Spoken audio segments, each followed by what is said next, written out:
Hockey was my main sport growing up, but I grew up in Victoria in the municipality of Esquimalt and played hockey, rugby, some soccer, I think just about any sport where there was some rough and tumbleness.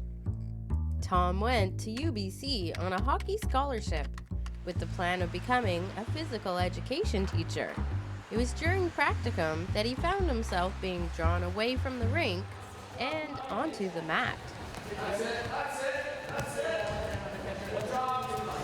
I came to Port Alberni in 1977 to do a teaching practicum at A.W. Neil, and I met Walter Taylor, who had started a program at A.W. Neil Junior High School at the time in wrestling. And for me, I quickly felt and realized that this was a really positive teaching vehicle. There was a number of young men who were involved that might not have been involved in other sports and really need some positive outlooks and positive outlets for their energy and enthusiasm. And wrestling just became this very, very powerful teaching tool for me that, 37 years later, I'm still involved. But this hockey boy would have never guessed that wrestling in the Alberni Valley would become the success story it is today. It has been described in provincial and even in national media as, the wrestling capital of British Columbia, or in some cases the wrestling capital of Canada. And I think some of the international teams that have visited here would say it's a little mecca of wrestling in our big world. Our message here is definitely the development of people, and we have so many names that have gone through our program.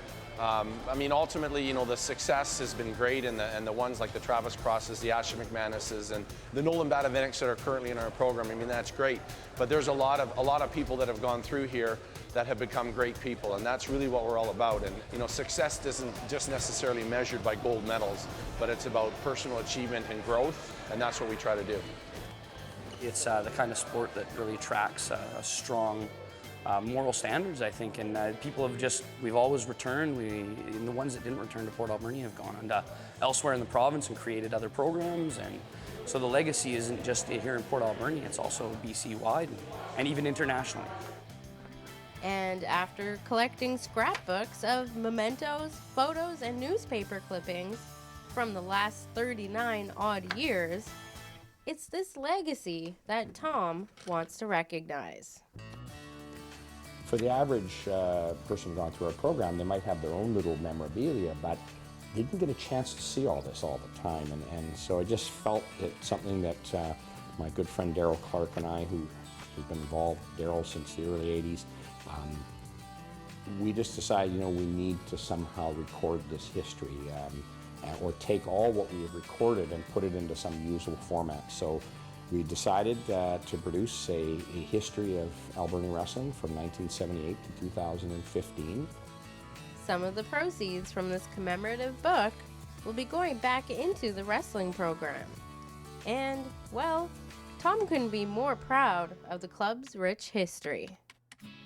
It's pretty gratifying to look at pictures from, the late 70s and 80s and throughout the history and remember those young people who are now fathers and mothers and contributing members of society, and know that we had an impact, that somewhere along their lives, those of us involved and the program made a difference. In Port Alberni, I'm Jenny Fortin.